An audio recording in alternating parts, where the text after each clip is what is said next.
Welcome to Feedback Friday. I'm your host, Jordan Harbinger. Today I'm here with Gabriel Mizrahi.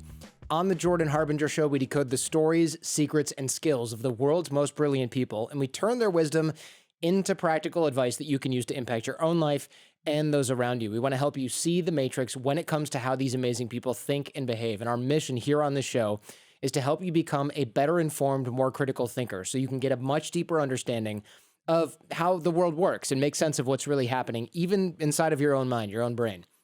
If you're new to this show, every Friday we give advice to you. We answer listener questions, solicited advice, to be clear. We answer your listener questions. The rest of the week, we have long format interviews and conversations with a variety of amazing folks, from spies to CEOs, athletes, authors, thinkers, performers, and for a selection of featured episodes to get you started with some of our favorite guests and popular topics, go to jordanharbinger.com. We'll hook you up. This week, we had Bob Whitman. He's retired FBI. He founded the FBI's Art Crime Division. He would chase stolen works of art and national treasures around the world when undercover as a dirty art dealer. The guy's got stories. We also had Cheryl Strayed, author of Wild, this massively popular book. Have you read that, Gabriel, by the way? I have not read the book, but I did see the movie and I really liked it. So basically the same thing, right? Yeah. That's all. It's exactly the same thing. That's why they make the movie, so you don't have to read it. Right. That's why. This was a great adventure she took. She walked 1,100 miles alone with no experience, not necessarily recommended. Quite the bad idea, honestly. I was about to say, that sounds, she has more courage than I ever was had. trying to find like another euphemism for terrible idea, and I just could not think of anything. And it just seemed the most apt to say that it was a terrible idea. And it kind of was, but it did spawn her book, which worked out in the end. Not necessarily recommend do that yourself. Either way, the episode is great, so I recommend that, especially if you're interested in adventures or in getting the wisdom of a mega best-selling author. Gabriel, what's that quote? Like, adventures are never fun while you're having them. Have you heard that?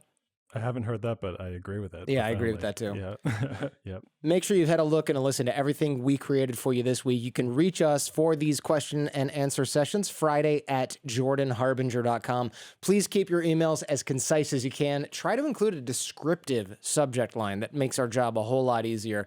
And look, the episode art for you should be purple. Some people have said, oh yeah, I've got old art of you, or I've got the one where you're talking into a microphone. Some of you have old art, you're not getting all the episodes. If that's the case, and you're on Android, especially your Google Podcasts, unsubscribe, do a search for the show and resubscribe. There's a few people that are on this like kind of old feed. A lot of people are in Australia having this problem because of a technical thing. I don't know. Look, I don't make the rules. I just make the podcast. I'm glued, by the way, to YouTube streaming news about this revolution in Belarus. Gabriel, are you following this at all? Just a little bit on Reddit, and I have a couple of friends from Belarus who have been posting about it. Craziness. Yeah, it's exciting witnessing history in the making. I think I missed my calling. I would have loved to have been there as a journalist during this crazy time. I would have loved that. I remember I wanted to be Dan Rather when I was a kid, and my mom said, oh, you don't want to be a journalist. They don't make any money. And it's now, I've told this story on the show before. I'm like, my mom was just trying to get me to do a job that was not dangerous, and it totally worked. Here I am sitting at home all day, 24/7. Not entirely wrong that journalists don't make a ton of money. No, but I'm pretty sure Dan Rather is minted, as they say, overseas in the UK, where we are not allowed to visit anymore. Yeah. I'm sure he is just fine. But it would have been funny if she's like, honey, you don't want to be Dan Rather. You want to be one of those journalists on Vice who goes to really dangerous places and looks really cool talking about how messed up it is. Right. It has a funny haircut, which I do have. I got that far. I got that far. I could see you on Vice or maybe Axios or something. Axios? Yeah. Yeah. I would choose. Vice has more fun assignments. Like they're up to no good a lot of the time. Vice journalists are up to no good, and they've made being up to no good look super awesome. They have, yeah. They have. Meanwhile, they're in Belarus. They're like, today we're in Belarus making Molotov cocktails. It's like, damn, delicious. How fun. Yeah. Belarus, anyway, the world is watching. We are with you. And I know they cut the internet off in the country, but people are still getting this show. So the priorities, I love this, the priorities of this right now, the internet is off in Belarus, and people are still downloading the show from Belarus. How do they get it? Proxies, black hat internet connections, people who know how to work around the firewalls or whatever they've got set up. I don't know. Some of it is likely people that are in embassies, foreign embassies, that are diplomats that don't have their access cut off. There's probably some of that. Certainly everyone from Belarus that's getting the show looks to be in Minsk, the capital. So it is possible they're diplomats working in an NGO. I don't know. If you're in Belarus, shoot me a message, shoot me a tweet. I'm so curious. I want to hear from you. I'm at Jordan Harbinger on social, Jordan at jordanharbinger.com. But we've delayed this enough. Gabe, what is the first thing out of the mailbag? Hey, Triple J. My best friend just told me that her boyfriend of 2 years cheated on her while he was away for work. I am already apprehensive about him, which she had a pretty good idea about, largely because my friend is this guy's mom and girlfriend all at once, basically the whole package. He was on cocaine when he cheated on her, which she also is not okay with. It sounded to me like he was trying to excuse his behavior with his drug taking. By the way, we're both 23. Yeah, Gabriel, don't you hate it when you breach the trust of those you hold most dear because you've been railing lines of blow? I mean, that seems like a legit excuse, eh? Yeah, this wasn't really me. It's not how I really feel. I was blasting rails. I was hitting the slopes, dusting that Hollywood 8-ball, going indoor skiing. It could happen to anybody. Continue. I can't feel my face when I'm not with you. I can't feel my face when I'm cheating on you. Yeah. Yeah, exactly. Remix. As soon as she told me the news, my heart sank. I knew all the wrong things to say, but I held back. Instead, I told her that I'm not disappointed in her for trying to work things out, but to just be careful and self-aware.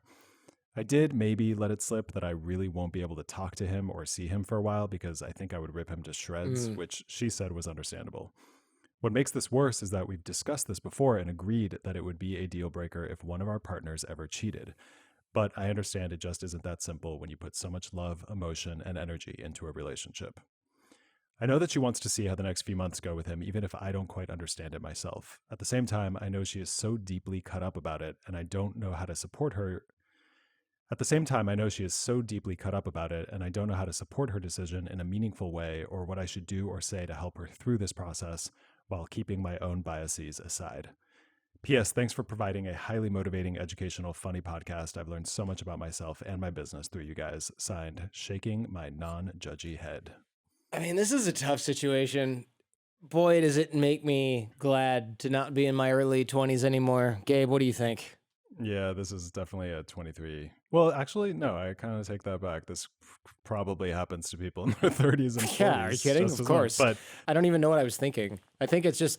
it happens more when you're younger. I don't know. I think it happens more, and it's probably happening for the first time or the second time, and you haven't seen it happen enough to know that this is what you do when you find your boyfriend railing lines and cheating on you. Yeah, It's tough. Yeah, hitting those slopes. You know, one of the hardest things in life is watching a good friend make a mistake. And of course, you've got the writer who's like, I'm going to kill the guy. And then you have the friend, the person who's been cheated on, be like, well, I'm going to try and work this out. And I totally get both sides of this. Yeah. When you love someone the way that you love your friend, but your needs and values don't line up on a decision like this, it can be so hard. And of course, yeah, you want to totally rip the guy's throat out. And you're walking a really hard line here. I got to say, I think you're doing a really good job. You've been clear with your friend about your anger without demanding that she agree with you. You're not setting a hard boundary like it's either him or us. We hate him. We're going to go like smash his windshield. You're giving her the room to make her own choices and maybe learn this lesson for herself. You're being super humble about the fact, well, it seems like that you might be wrong and this guy deserves a second chance. There's a real emotional maturity and solid boundary setting that I'm feeling coming from this letter. What do you think, Gabe? Absolutely. That totally jumped out at me. It's hard to walk that line. I think she's doing it she's doing it very gracefully, and she's allowing everybody in the situation to have their own experience, which is difficult, but important. So the question really is, how do I support my best friend when she's doing something that I'm really not on board with or can't fully get on board with? I think you're already doing that. I think your job here is to give your friend the room to make her own choices, make her own mistakes, while also being honest and authentic, as much as I hate that word, about your own experience. It's totally fair to say, I'm disappointed that your boyfriend blasted some bumps and cheated on you. I don't think that's okay. It's extremely hard for me to see you in pain. I myself wouldn't have gone back to him, I don't think. But that doesn't mean you can't. We're still friends. I still love you. I'm going to support you. And we can talk about what you're going through, and I'll help you the best that I can. You don't have to erase your biases in order to be there for your friend. You can acknowledge them and still be supportive. And that's really what a good friend does. Where it gets dicey, though, in my opinion, is when someone turns down your advice and then continues to make the same mistakes over and over again. We've all been there at some point. We all know how infuriating that is. If your friend comes to you crying and asking for advice every other week because her boyfriend treated her badly again, it's totally fair, in my opinion, for you to say, you know, I've told you where I stand on this, and you clearly want to continue giving this guy chances over and over, and as your friend, I have to let you do that, but I'm not sure there's anything more I can say. And you don't have to listen and be the shoulder to cry on and picking people up at 3 a.m. from someone else's house or whatever.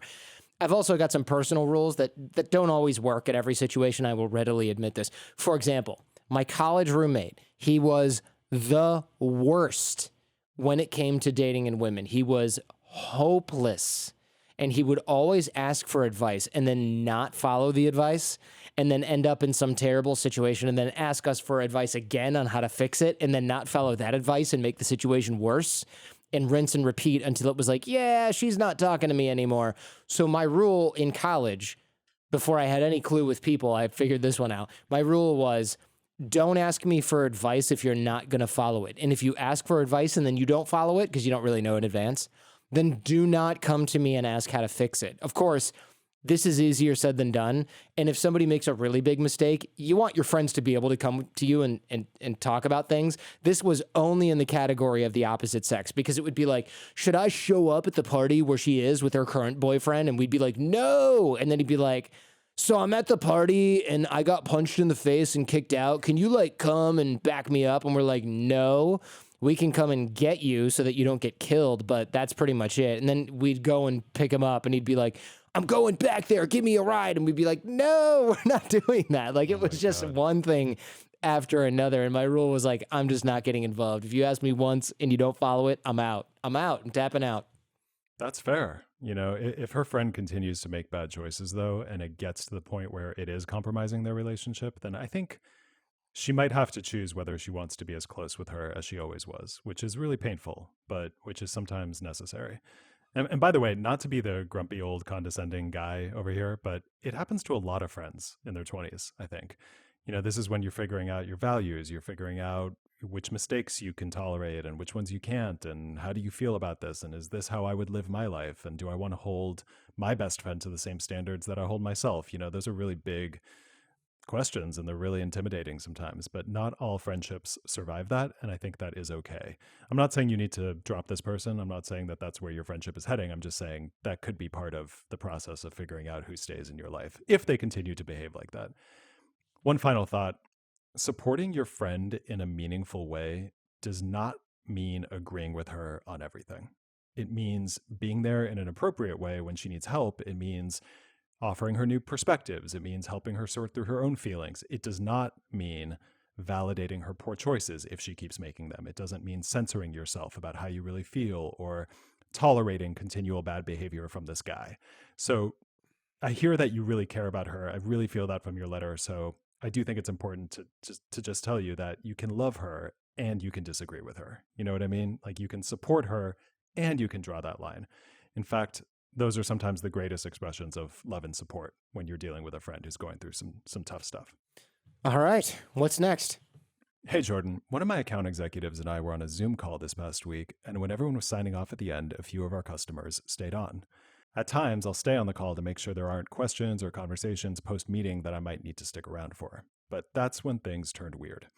Suddenly, I could hear two voices coming from one of the customer lines. It was a man and a woman, and they were whispering. I could make out a few words which sounded pretty personal, and then some rhythmic pounding noise. Oh, that sounds like a Netflix subtitle. What does it? Which one? Rhythmic pounding noise is the Netflix subtitle? I'm not sure about that. Like when two people are having sex on a Netflix show and you're watching with subtitles, it'll be like subtitles, right, where it's like where it says like there's a music note and it says like exactly. The Doors. Yeah, or like Light My Fire. When someone does this sound, it'll be like lip trilling. Raspberry. It'll be like lip trilling or blows raspberry. Yeah, and you're like, oh, that's what that's called. That's what that is. Okay, let me rhythmic pounding noise. I just responded so viscerally to the phrase rhythmic pounding noise. At least he has good rhythm. Yeah, that's true. It was on point. Could have been like I don't know. What's the opposite of rhythmic? Arrhythmic, I guess. It doesn't sound quite pack the punch I was looking for, but yeah. off kilter pounding noise. All right, let's move on. I can make out a few words which sounded pretty personal, and then some rhythmic pounding noise started that the account executive and I were 99% sure was sex. Yeah, I'm pretty sure it was sex. Sounds too. like sex. Yeah. Yeah. I would say rhythmic pounding noise can only be a few things. Yeah, he wasn't doing any DIY home renovation. No.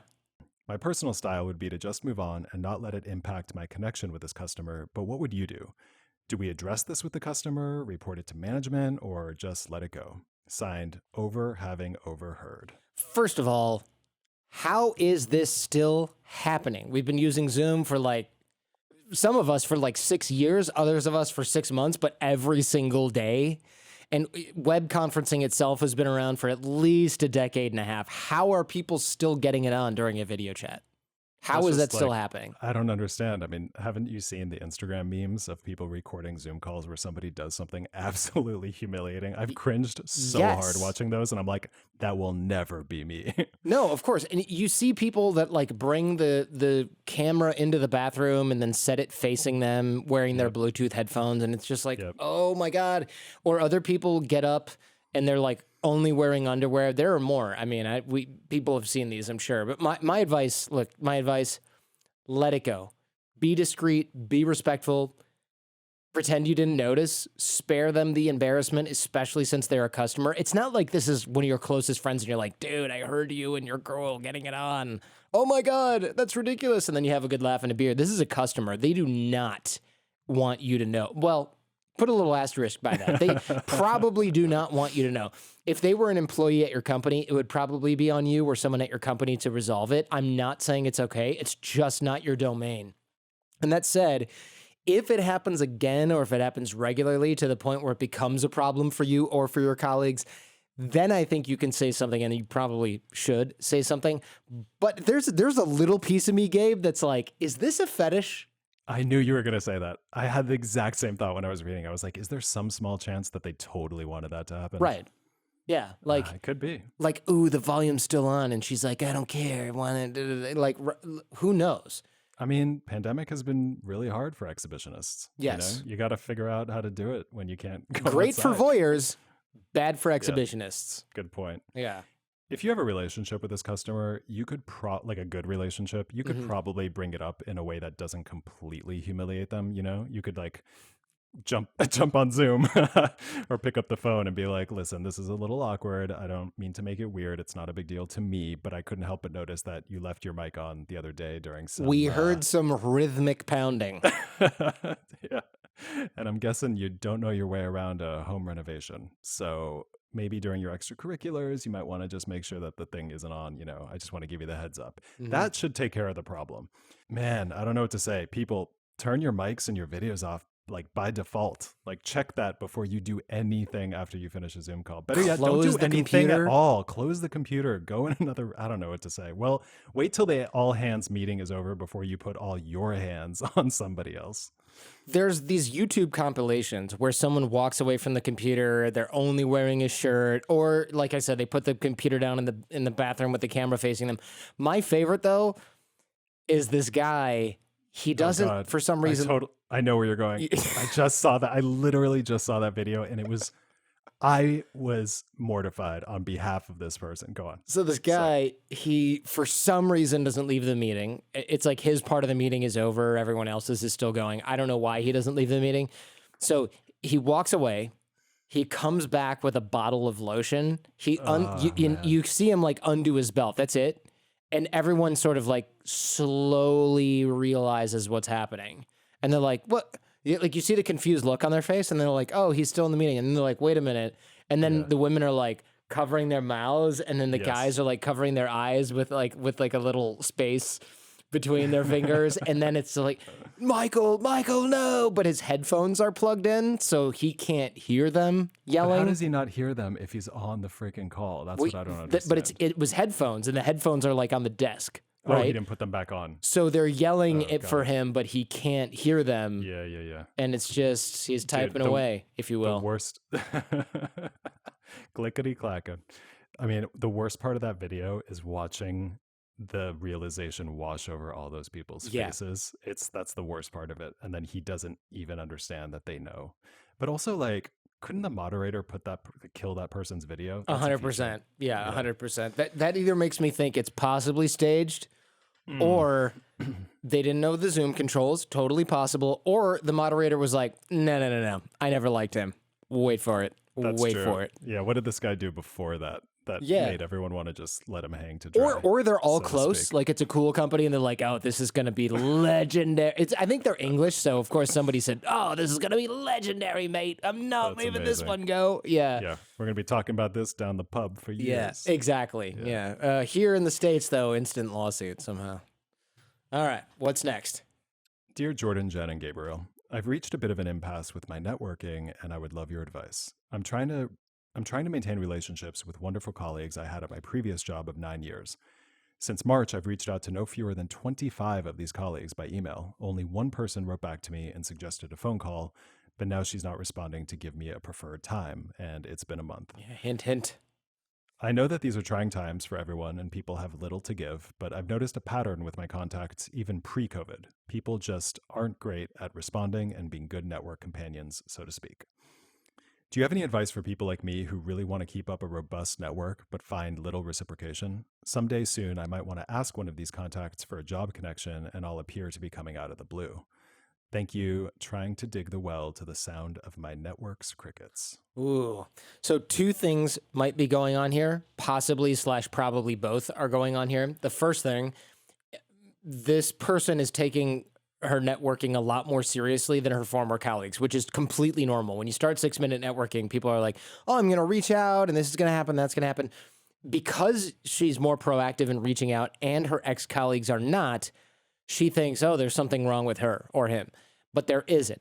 She's just doing more of the work and she's dealing with people who don't get the power, don't understand, don't care, the power of maintaining relationships. And I wonder if this is even a culture thing at her old company. If so, it's definitely not her fault. And the second option, she's super diligent about networking, but needs more work to make it pay off. And this might mean that she needs to work on her presentation or her rapport with people or the way that she adds value, the people she chooses to network with, her communication style, and so on.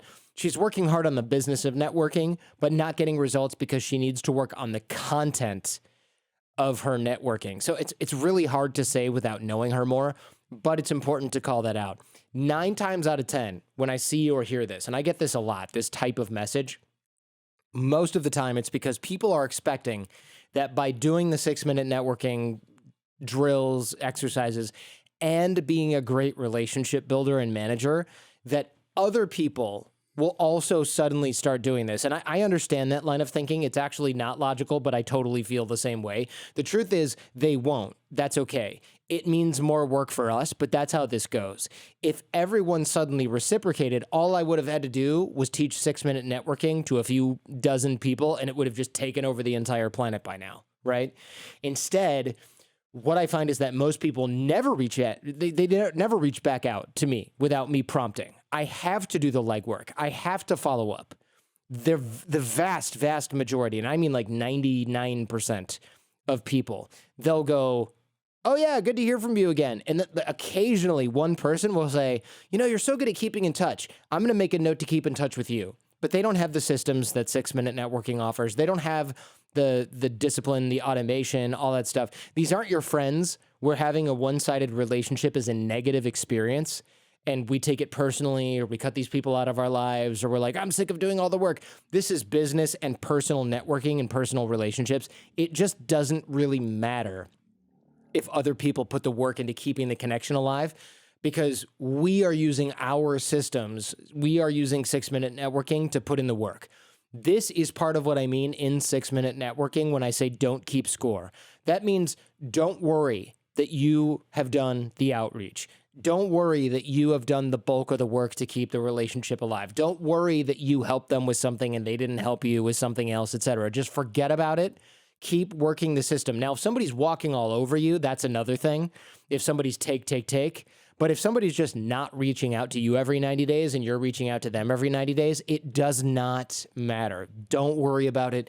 If you cut people out, if you cut out everyone who doesn't work back with you or pick up the 90-day thing or come back to you all the time on a regular basis, you're just going to run out of connections.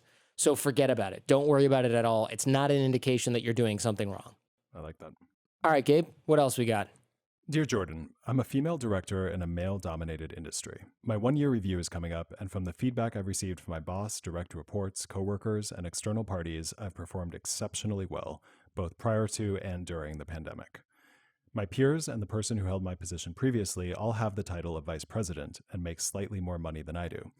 I want to ask for the vice president title and a slight raise to match my peers and predecessor, but my husband, who's also in a male-dominated industry, thinks that I should wait until it's offered. He agrees that I deserve it, but feels I risk coming across as pushy if I ask. I disagree, as my boss has not only appreciated and implemented all of my recommendations I've made over the last year, he has asked all of the VPs to bring more to the table.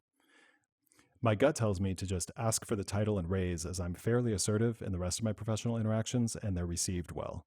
But I don't want to risk being perceived as too aggressive for wanting the title and the money when nothing else would change about the job. So, do I ask or do I wait? Signed, assertive or aggressive?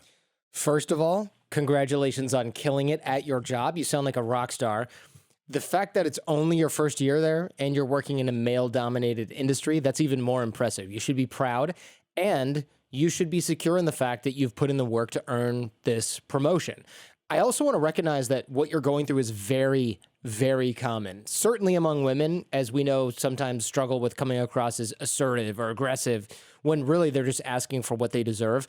But also among men who are in a similar position, asking for a raise is often / always a little intimidating. But you cannot let the intimidation stop you from getting this promotion. And my gut is telling me that you should ask for it. And here's why. First, you're about to get a killer review. That's the perfect time to say, thank you. I'm so happy that you're happy with the job I'm doing. I'd love to be compensated for it at the same level as all of my other colleagues. And by the way, I'm doing the work of a vice president, so how about we make the title official? You're going to want to rephrase that, but they're basically making the case for you during the review. And second, you have several objective reasons for the promotion. Your performance, your review, the fact that your predecessor and other people have the VP title, all of these are great things to point to when you make your case. And finally, your boss is explicitly asking you to bring more to the table and is implementing all of your recommendations. I mean, it doesn't get much better than that when it comes to pointing to specific ways that you have added value to the organization or the bottom line. You don't really risk all that much by stating your case respectfully, even if the male and female higher-ups bristle a little. The worst that'll happen is that they'll say no and maybe think you're getting a little big for your britches, but I don't think anybody's ever been removed for feeling great about doing good work. They'll also know that you know your worth. If they want you to stick around, and they definitely will, then they have to keep you happy, which is not really the worst outcome in the world, you know? Gabe, what do you think? Can she prep well for this? Are there things she can do beforehand to make sure this goes smoothly? She can definitely prep for this, but getting that great review is going to be one of the greatest things going for her in this negotiation. So that's probably going to do most of the heavy lifting if it comes at just the right moment. But she could prepare her case for why she deserves the promotion and the raise. You know, she could have a little script ready, maybe even a deck or a memo she could share with her bosses if that helps, but definitely wait until the performance review to ask for the raise. That way, if they throw you any curveballs during the review, you won't look silly for asking for the promotion before that. And if the review is fantastic, which it sounds like it will be, then they're basically just opening the door to that conversation. And just in case your boss does say no to what you're asking for, which who knows, maybe they will. I mean, it happens all the time. It could happen. Be prepared for that. Ask him why. Ask him what you could be doing. Ask what you could be doing better. Make him get specific. I'm saying him. It could be a her. I guess I'm being a little gendered there, but it just sounded like she worked in a male-dominated industry, so I pictured her talking to a guy.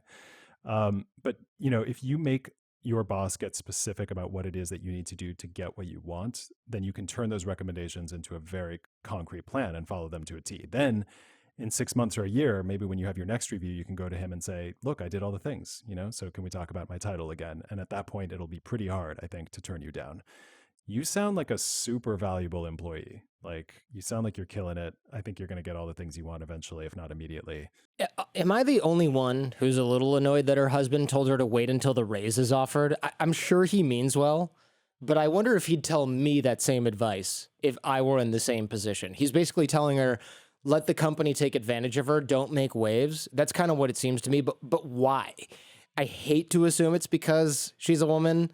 I'm not trying to be woke. I don't really play that, but in the absence of other info here, that's kind of what it sounds like. It may not be the case. So I'm curious what his rationale is there. Maybe next time he tries to get a little nookie, you say, no, wait until it's offered. See how he reacts. Yeah, dude, that's a really good question. Like, is he coming at it from that angle because he's anticipating how other men will view her? Yeah. Or is he coming at it because he believes that a woman shouldn't ask for it until like both of those are crappy though. Like they're both not okay. Yeah. Look. First of all, if it's women should take what's offered and not what they deserve, then that sucks. I'm not gonna do him like that because maybe it's his wife, right? Or is it wife or boyfriend? Look, to be fair, she said it's her husband, and to be fair, she said he agrees that I deserve it, but feels I risk coming across as pushy if I ask. So that makes me think that he's more anticipating what her male-dominated company would think of her. Which is totally possible that they would feel that way, but also like tough shit. Right. Sorry that your boss is going to get offended that you asked for what you deserve salary-wise for doing good work. Like, okay, if they get so offended that you asked for what you deserve, you should probably go somewhere else. Well, she could, right? If they don't give it to her, then she can just kill it at this job and then speak to all of her accomplishments and go somewhere else. Look, if this is the kind of company that won't do that, I'm looking at this from like a law firm angle. Imagine hearing, or consulting firm, Gabe, imagine hearing, well, we don't really like aggressive, assertive women around here. Or getting some version of that, like, well, yes, all your male colleagues make more, but you're 3 weeks newer, so we're not going to give you a raise. And it's because you're female. Do you want to work your way up to partner and then find out that they don't want a female partner in the organization? So good luck, but you can always be senior counsel. No, you want to find out early if they're going to do you like that. And then you can leave. You can take your chops and leave, or you can get a couple more years of experience and bounce, or months more of experience. But if they're not going to value you, I don't know. Look, again, we don't really know what's going on, so you should ask. Maybe they'll welcome you into the boys' club, or maybe they'll say, "Oh yeah, you're right. That's totally fair. What were we thinking?" It might be a non-issue. I'm actually pretty optimistic. I am too. I think nowadays, especially, they're going to be like, oh, a good employee wants to stay and she wants a raise to be at the same level as literally everyone else in the company who's at her level. Yeah, of course, give it to her. Why wasn't she there already? We don't know. All right, Gabe, last but not least. Hey guys, I never thought I would like working from home, but working from home during this quarantine has been an incredibly positive experience. Yep, I feel you. I get more done, go to fewer meetings, and actually do a better job of staying connected to my team. I want everybody to have a commute again so that my download numbers bounce back from the lack of commute. But that's just me being selfish. I know that that's actually terrible for everyone, but I want to put it out there. Don't forget about me when you go back to your commute. At a company-wide town hall recently, several colleagues asked our leadership about what returning to the office would look like. Would it be safe? What would I do with my kids during remote learning? What if I am, or what if I care for, a high-risk individual? Their answers to these questions were a bit vague, and the last comment from the head of HR was, ultimately, we will have to do what is best for the business. Our company is a bit old school and was strongly opposed to a work-from-home culture in the first place. Now it's pushing for a return to the status quo as quickly as possible. The truth is, I don't want to return to the grind of the office. I like working from home so much that I've considered pursuing another path if I am forced to choose. What advice would you give me, and how do I discuss this topic with my team? Signed, Living the Corin Dream. This is quite silly. I think if we've learned one thing during this whole ordeal, it's that so many of our beliefs about how work should look were actually completely incorrect. We can work from home. We can be connected even when we're remote. We don't have to attend 9 meetings a day to get stuff done. Even very hands-on industries are now considering a hybrid model. So this company sounds like it's fighting progress. I get why, but I also think it's just a sort of dark ages of work mindset. We really need you in a cubicle so that you hate your job, not at home, comfortable, where you're actually getting more done if we were to take metrics. Ultimately, it might come down to you leaving this company if you absolutely refuse to go back and they absolutely refuse to let you work from home. I know that's not a very nuanced answer, Gabe. I hope you can do a little better. if you are dead set on not going back and you want to keep your job, then here's what I would do. I would put together a little email or a little memo or whatever, summarizing what you've done during the work from home period, talking about how you've done it, what the results were specifically. Be specific, be concrete. Show that you have actually gotten more done working from home than being at the office. And then ask your managers whether you can still work from home. Tell them you are not trying to get out of work. You're not trying to drop off the map. You're not trying to have it easy, that you just work better when you're remote. And if you do have any special considerations like children or parents, then consider mentioning them to grant you an exception if you feel comfortable with that. If they say yes, great, mission accomplished. Then they deserve credit for letting you work in a way that suits you. But if they say no, and it sounds like unfortunately they might, then you have to be prepared to either cave or quit, or tell them that you will have to give this a serious think, right? Yeah. No, I love what you said, Gabe. That said, maybe there is a negotiation to be had here. Would you be open to working at the office twice a week and working at home 3 times a week, or vice versa? That seems fair to me. It might get you the best of both worlds. You might also sort of dread going into the office, but at least you don't have to quit your job. Maybe your bosses would be open to that, and maybe some other people in the office are more progressive. Sadly, I do have a feeling that company's not going to budge, Gabe. I'm not really getting the feeling that they're going to be like, yeah, great idea, do it your way, kind of. They don't sound very accommodating. They don't sound very open to change. And even if they know you can work well remotely, they probably don't want to make exceptions and then make other employees mad. So I would prepare to not get your way and start lining up your plan B. Be networking, maintain those relationships, dive into the 6-minute networking stuff, ABG, use Connect 4, get your relationships in order, do layoff lifelines, even though you might be leaving voluntarily. Start, I guess, what you'd call a soft job search. See what's out there. If it comes to that, see who's hiring, see what you would like to do, see who might be around in your area. Prepare mentally, prepare emotionally, prepare financially for your company to not grant you this exception. And ultimately, you might choose to leave so that you can be on your own terms, and fair enough. But lay the pipe for that decision now so that you're not left scrambling to find a job and take care of yourself if you do end up parting ways. Beautiful. That's it, right? Yeah, it's great. Hope y'all enjoyed that. I want to thank everyone that wrote in this week. Go back and check out Bob Whitman on art crime, Cheryl Strayed on creativity, writing, and adventure if you haven't yet. If you want to know how we managed to book all these great guests and manage our relationships, everything we've talked about today with the networking and the job search, check out 6-Minute Networking. That's a free course. It's no credit cards, none of that crap. That's over on the Thinkific platform, jordanharbinger.com/course.